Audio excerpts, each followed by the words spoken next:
functions or resume functions, and basically just getting an understanding of that and see if there's any scope to maybe improve it or alter it in some sort of way to make it more efficient. Sure. Something like that. So you all had experience in working with the application? Mm-hmm. Yes. Yeah. So, how many have you done co-op yet? Or Yes. You all done? No, least I've done two. I'm looking for my first. You're looking your first yeah. one? And how many have you done? One. One. And I've done two. Done two. So, and have you used co-op all the times you searched? You found your job with Yes. with it? Yes, I did Both both of yours? times. Yeah. Okay. So are you writing a paper for the class, or what are you doing? Are you coming up with a proposal? Yeah, we're pretty much coming up with a proposal, kind of. First of all, we kind of wanted to dig into the problem and see what we can fix, or maybe come up with something completely different. But we did conduct a couple interviews of our friends who've used Cool and tried to dig out some of the things that we don't use, or some problems that they face with Cool. And we have, I guess, a couple stories. I mean, we don't have everyone here with us, so we only have maybe two examples each. Yeah. But I mean, in general, like, we kind of wanted to know where your standpoint is, and like because in the email you said that you're currently in the process of kind of fixing up the Cool. So we thought it might be like a perfect opportunity for us to kind of step in and kind of see what you're doing. Sure. And maybe if we could give you some insight in what we receive from our feedback. Sure. I don't know if you probably already have a general feedback of. Well, we're collecting information, so we've got. We actually had a meeting with the student senate like 3 weeks ago. I had to stand up in front of the senate and sort of present to them what we were doing, and do a Q&A with them, and get we left with like a list of like 15 ideas that they had. It was like kind of like a large focus group type of exchange. Gotcha. I've also had we had a forum for students. Not long after that, it was that same week. We had pizzas and beverages downstairs, and we put an announcement out on the events calendar. We didn't get a very big turnout, but we had asked the student senate to kind of get their friends to come. But we got some good feedback from the few students that came. So we've documented all of that. And the reason when we're doing all this collection, I think I told you we're reviewing the system now after having used it for some 10, 11 years now. The vendor who we licensed the software from is no longer committed to making upgrades to it for us. Because it's a licensed piece of software, we have to collaborate with the vendor in providing him with a list of things people would like to see updated, upgraded in it every year, and we go through this process of negotiating with him on what are the best things, the best ideas that have come up, that people come up with, and he works to put them in. And every year we get most of what we ask for. It doesn't give us everything, because some of the things we ask for are so particular to Northeastern, because the product we don't own the product. He has to sell it to other schools. Gotcha. So we have to come up with ideas that will be appealing to any co-op program, not just ours. So, but for the most part, he's been very accommodating in giving us most of what we've wanted over the years. But this year, what really tripped it is it was a small company. They're based in Milford, Ohio. The guy who started the company was a co-op student at Cincinnati State University, who was really, he really understood the co-op concept, and at that school at the time, this is in the late 1990s, he built this program for the school, and then when he graduated, he started a business, and he started selling the application at other schools, and we, at the time, this would have been in 1999, we were doing co-op on spreadsheets. It was like every faculty coordinator had their own list, and they were all manually ushering all the placement information into a master spreadsheet, and we were reporting it over to the banners. The old registrations. This was on an old green screen mainframe system. This is we're talking about the 1990s now. They had 1970s technologies in the 1990s we were still using. Yeah. We've since updated all of that. But the bottom line was, when we moved over to this system in the late 1990s that this fellow developed, it was a big step up for us because it was all manual, mostly manual at the time. So over the last 10 years with this vendor, he's, like I say, he's been relatively good in giving us the big things that we've asked for, and this year he decided to basically leave the company. It's a small company.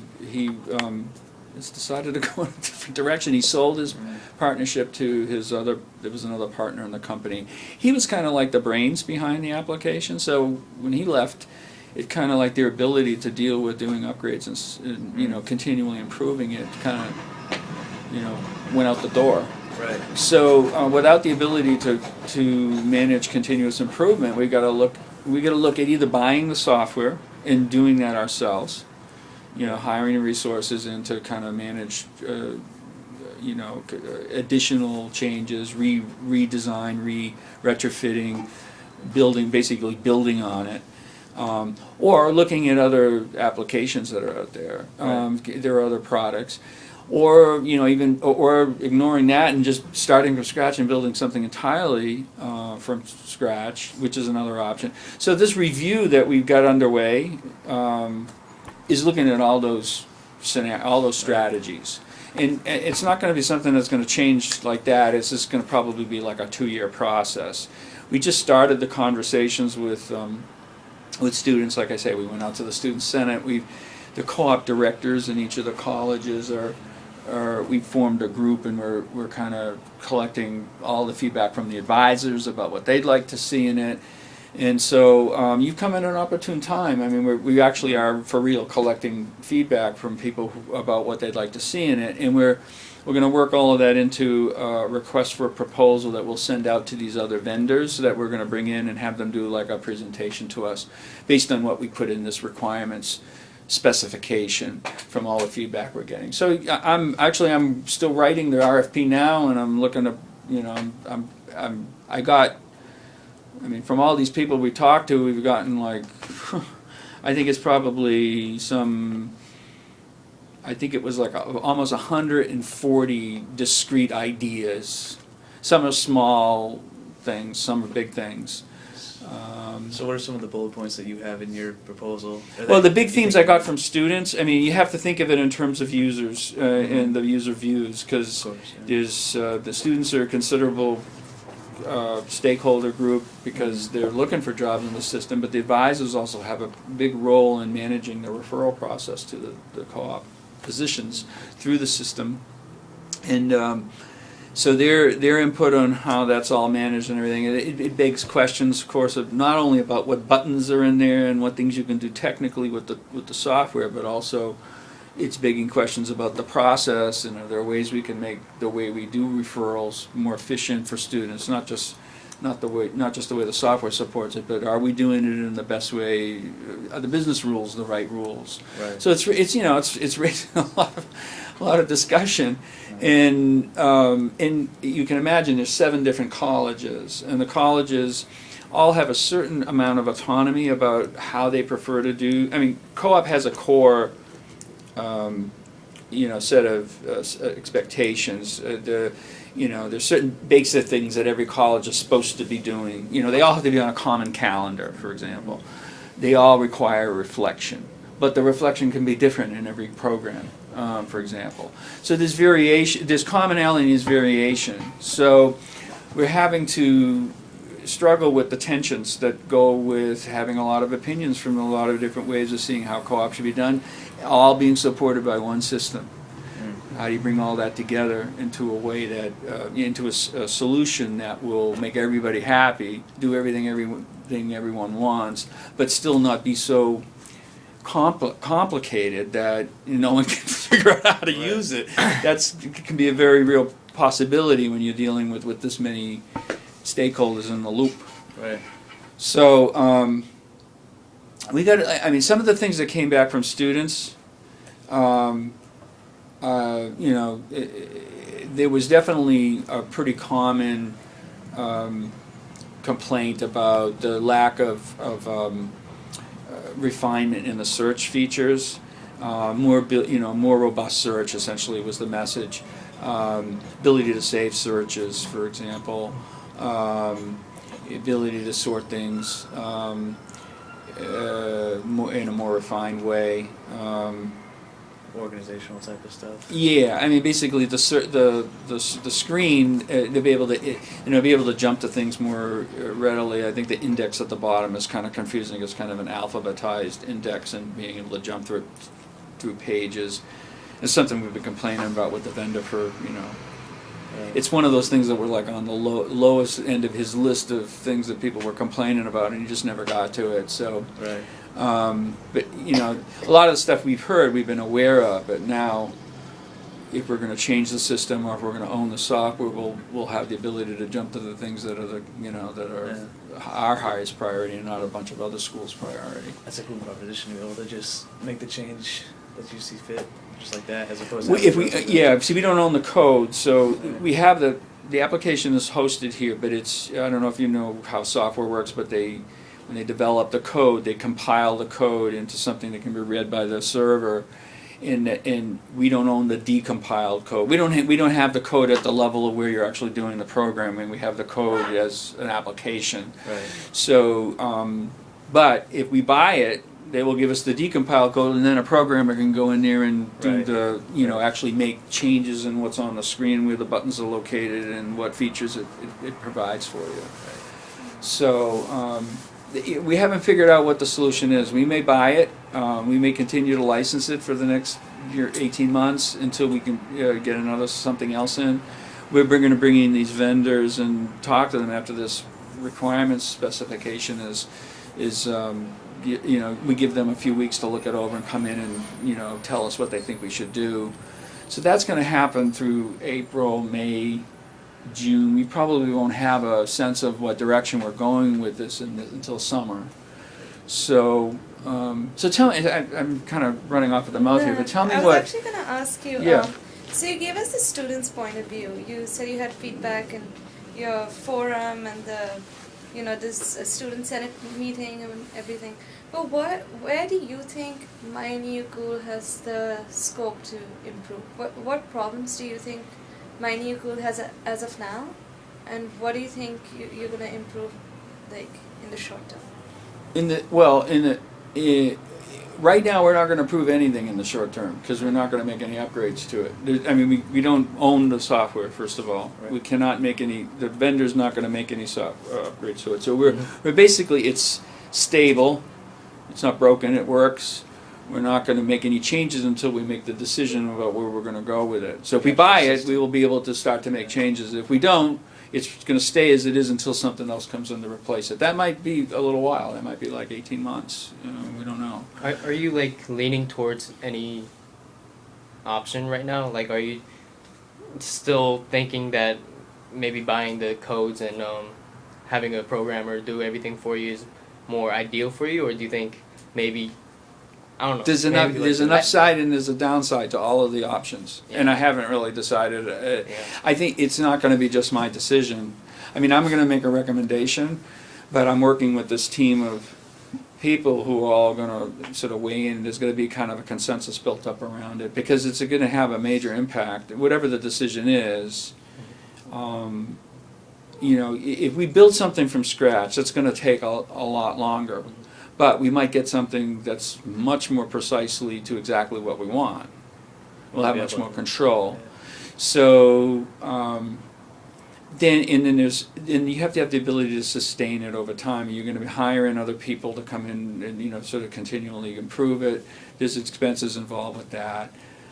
The upside of working with an off-the-shelf proprietary application from another vendor that's offering the same product who might license the software to us is that they're motivated by the marketplace, to kind of keep the application up to speed with what people want. So you're kind of benefiting from their exposure to a broad range of customers that are helping to drive the innovation in the product.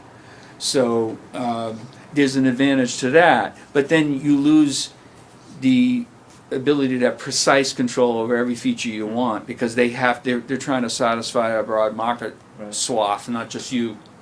You know, so there's trade-offs. So money isn't really sort of driving this for Northeastern at this point. It's really about trying to. We've had this application for 10 years, so if we're going to make this change, I think one of the concerns we have is, are we going to just do something now that's only going to last 2 years and we're going to have to do it again, or are we going to try to think of this in terms of a long-term commitment to really building something that takes us to the next level in terms of social media affordances and mobile, because that's another thing. Students said they wanted a mobile version of the application, although I don't know, frankly, I'm not sure how many students are going to be looking for jobs on their iPhone, but it's a form factor that people want, so we have to be prepared to deal with that going forward. We have to there's another consideration is that the system is talking to a lot of other systems on campus. It's integrated with the Banner registration system. When you register as a student, it has to be able to talk to these other systems. That's not the only system, but so whatever solution we have has to be suited to being able to integrate with other things. So there's user considerations. It's like, how do we make this so that people love it who are using it from the front end? But there's also technical considerations for how do we do this so that it works seamlessly, it runs properly, and we can get it installed without having to, completely change everything. Yeah. So not concerning who's actually making it, or whether you go through the license, or if you had to come with like a sentence or a mission statement for what you want the service to actually do, like just basic, what's like the end goal for the service to be able to accomplish? Well, the end goal for the service is ultimately to facilitate the searching and the finding of the best co-op jobs for students. I mean, it's sort of a broad statement. Right. And then you could say that it's also it also has to be able to maintain the record history of the placements of the students, and also to be able to support the evaluation of the co-op experiences. There's evaluation forms and all of that. There's a whole set of things that go on with that in terms of confirming your supervisor and being able to collect all the data and crunch it and report it. Reporting is a big piece of it too. It's like we have to be able to provide numbers to people when they ask for them, and people who are doing research on how the types of co-ops we're doing, how well students are doing, all that stuff has to be reportable. All right. So yeah, I don't know if that was a simple enough mission statement for you, but no, everything is great. Yeah. Whatever you can tell us. Yeah. But what's your goal? I mean, you're trying to are you writing a proposal? Do you want? I guess I wasn't sure. I'm trying to understand this. This is an academic exercise, right? Because you're doing this for a class, and you want to write a proposal. But at the same time, I might get some practical information out of it, which I can really use, right? Yeah. You can give me some feedback on things. At this point, we're doing a lot of collecting information, really, and then we're going to start to draw analyzations from it. Okay. So we've asked that's where we're around. at. We asked our friends who are applying. Like I'm applying for my first co-op, so Yep. it's, the whole system's like new to me, and like what I see as a flaw in it is there's some old jobs on there that Yeah. are going that are very repetitive. Like I Yeah. was applying to one yesterday with my co-op coordinator, and I think it was at JA Worldwide or someplace, and it showed on the job description that it was actually Jan to June, Yeah. and I'm applying for July to December. Yeah. So there are a couple of those that are like They Jan wrote to the June. terms into the They job wrote- description. Yeah, some Yeah, of so- them. Yeah. So Then I mean, the job has fields where you put say this job is available from this term to this year to this year. So why they're writing that into job descriptions doesn't make any sense to me. yeah, it was somewhere there, Yeah. and I was second guessing whether I made the right decision, to apply to them, because if the Yeah. job's not, the position's not That's there it, yeah, anymore, I mean, was confused. The job descriptions, sometimes the advisors who set these jobs up, they don't, sometimes are not rigorous about using the features within the system that's what I to was put the getting to, information in the yeah. right place. They just make the job description sometimes the catch-all for everything, and then it becomes dated like Yeah, it did that's for what I was you. getting to, because right at the top it's a 6-month co-op cycle, wage, it says not Do you remember what job it reported. was? I can look it up again, but I Yeah. don't remember what it was. Yeah, just let me know what it is, I'll clean it up for you. And then thank you. And then there was some, like the fields, they're not being properly used by employers. So I think that's something. In what way do you mean? Like right at the top it says number of openings, deadline, wage, location, like the primary contact to get to for the job position. Like it's not listed in the places where employers can actually list it. Like there is a space available to them. You're but talking they're not about an using it. employer's view of this? No, I'm talking about how I'm seeing employers posted on the job In the description. search, in the job search? Yeah, in the job search, and Yeah. how it doesn't like. So the employers aren't like filling in the profile. Like there is Yeah, a space like- for like an employer, Yeah, exactly, like the that's company The profile. contact? Yeah. Yeah. So why don't you show me here? They just sort of like combine everything in their job description or Just, responsibilities. so we'll go to, so it's Vidhi, right? Yes. Yeah, what's your last name? Rajpal, R-A-J P-A-L. R-A-G, R-A, R-A, yeah. J J, yeah. P-A-L. P-A-L? That's right.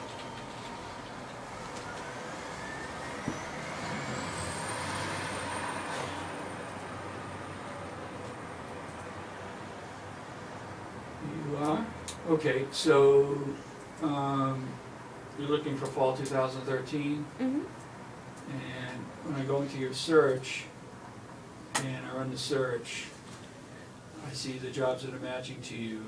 So you're saying when you drill into this Yeah, exactly. particular, Just any, you see right at the top there's like spaces where they can write like half the details of the job.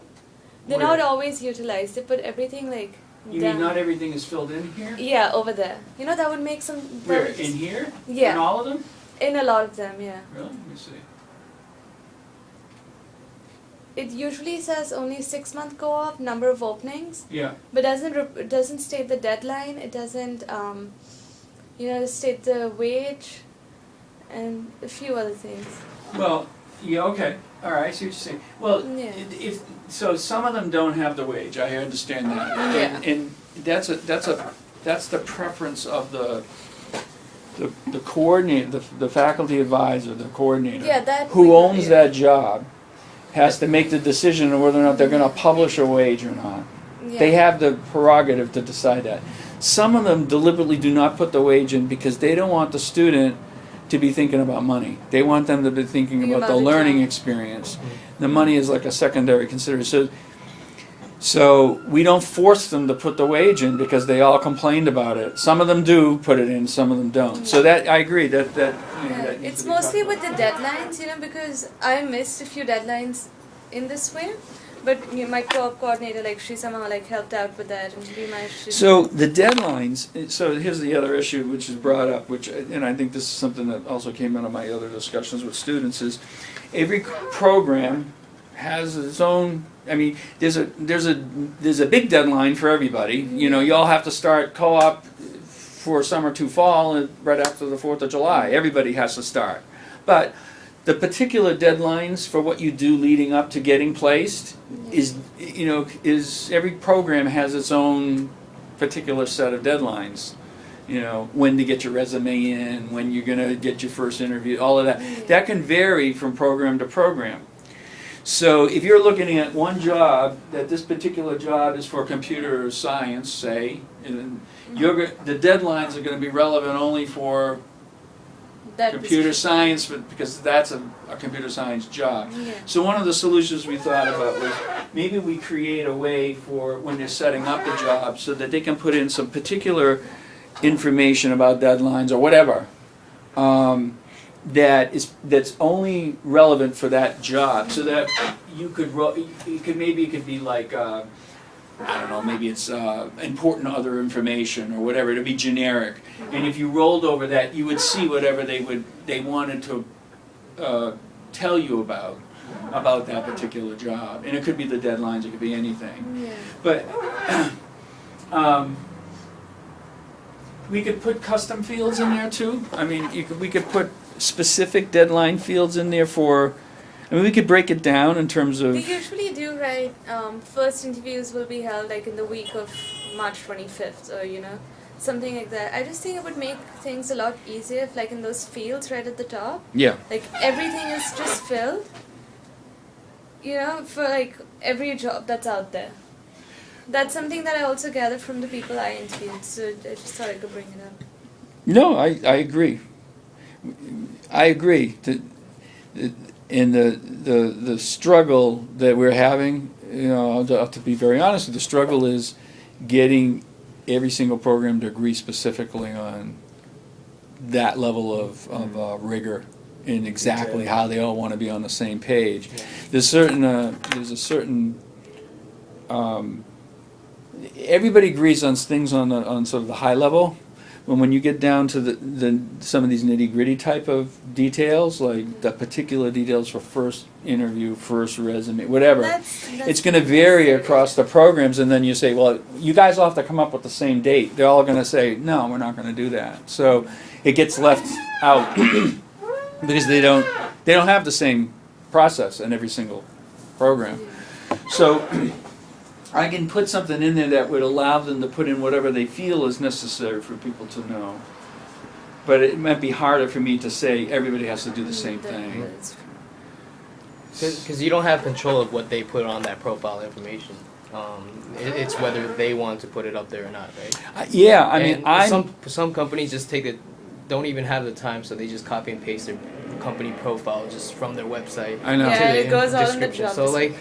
I mean, that's something that I don't think that's a big problem that we can fix. That's more like the company side. Yeah, that's more. That's well, what I no, said. but So, arguably the person putting it in and taking and stripping it out of the website and dropping it in there has a certain responsibility to make it presentable for the student, to not just blindly take something off of a site and toss it in, because sometimes it's you have to wade through a lot of excessive information. It's not edited. Yeah. So they should be editing it, but some, you're right, some don't. Mm-hmm. Some just if they do it, they just drop it in and they say this is enough for them to know, and then it shows really well on the page where it lists like 10 jobs, and it shows you like a little brief review of each job. Yeah. But when you open it up, that's when you see everything like all over the page. But when you see just in the search on the top search level? page, yeah, it's good there. You mean here? This is a Yeah, good that's- summary Yeah, view that- for scanning through it. Yeah, that's But so when you good. drill down to the detail view, when you see this stuff in here, the job description, the company description, and so on, Yeah. you're saying that's when it gets messy, or In a few, missing yeah. stuff. Yeah. So I mean, I get the message. It's more consistency in the way the information is presented, the way they're inputting it in, Yeah. more explicitness in the deadlines, any particular deadlines within the programs. If we can report that out, it's a good suggestion. Missing information. What else? My interviews, I found that I don't know if it's every college, but in the business school, like, I would have to, rank the different jobs, and then go meet my advisor. Yeah. And then go over the highly ranked jobs, and then she could finally send out the resume, pretty much. Yep. And the click to send resume function has no purpose on the site, right? You Request mean to the apply, request to yeah. apply? Yeah. That, So you're a business student, right? yeah. This is another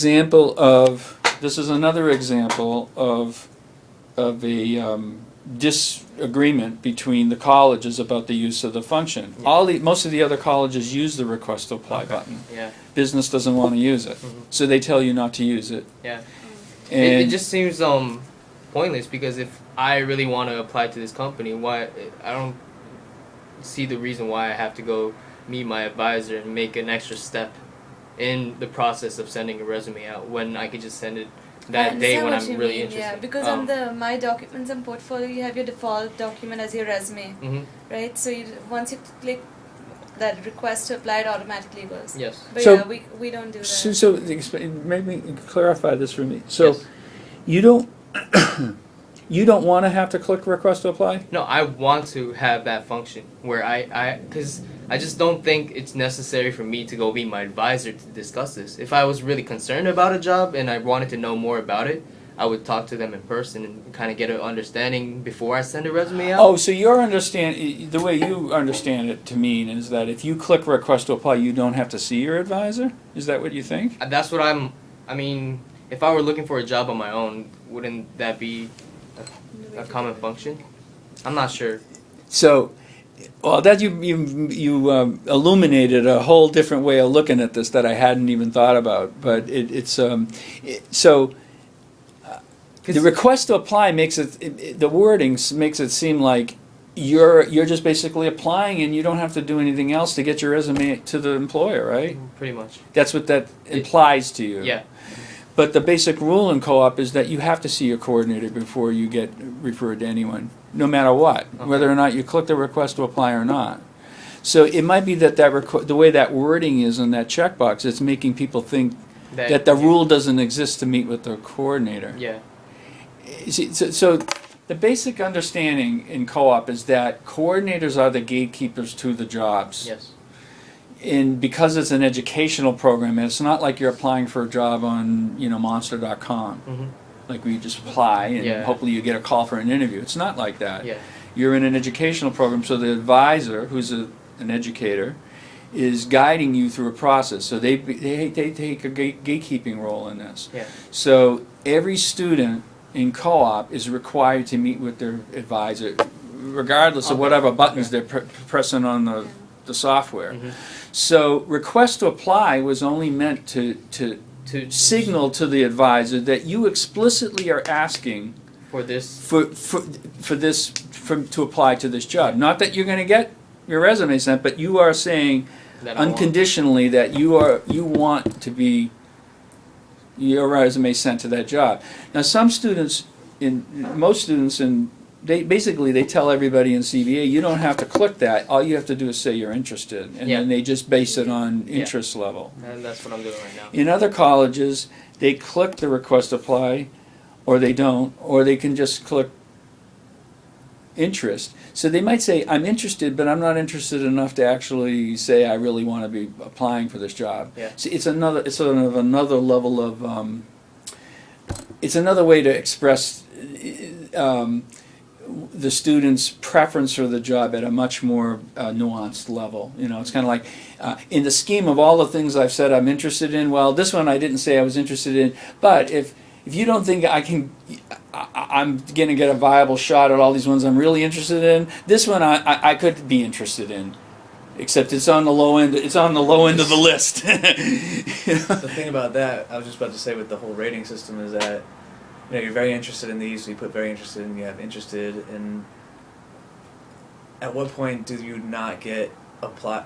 At what point does your application not get sent to a company because you have a low interest? But then you don't get the ones you're very interested because most people are very interested in every program has its own standards by which they decide what's going to get sent out. I mean, for the most part, I think coordinators look at all the ones the students say that they're interested in, and then they make the decision on which ones are going to go out. But I mean, I see. If the student is saying they're interested in the job, why would you want to? You shouldn't. The issue isn't what you're clicking. The issue is the decision that's being made by the coordinator to send your resume or not. Yeah. So if you shouldn't have to click request to apply, you should just say I'm interested, and then they should make the decision based on that. Yeah. If you're saying you're interested, then that must mean that you want to apply, right?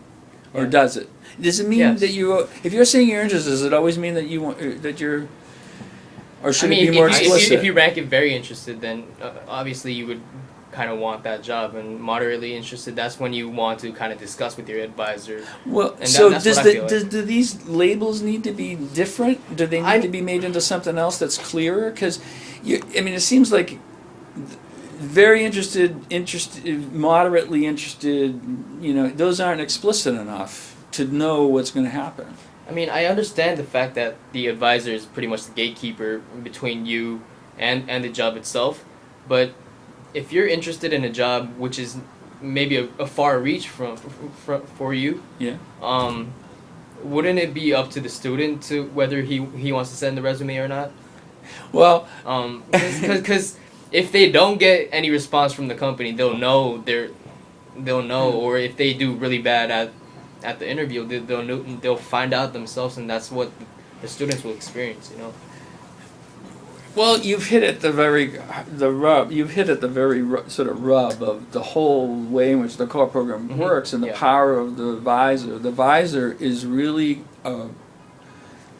vetting the appropriateness of the referral. Yeah. So they're really, what they're doing is they're saying, because the student has not had, quote, a lot of experience applying, for professional type work, we're here to vet that, to assure that the best students are going to get in front of the best opportunities. So it's never automatic. Yeah. It's never automatic. There are people who would argue that it should be more automatic because that's more like real life. Mm-hmm. I mean, that's when you're applying for a full-time job. You're not going to have an advisor hand-holding you to the right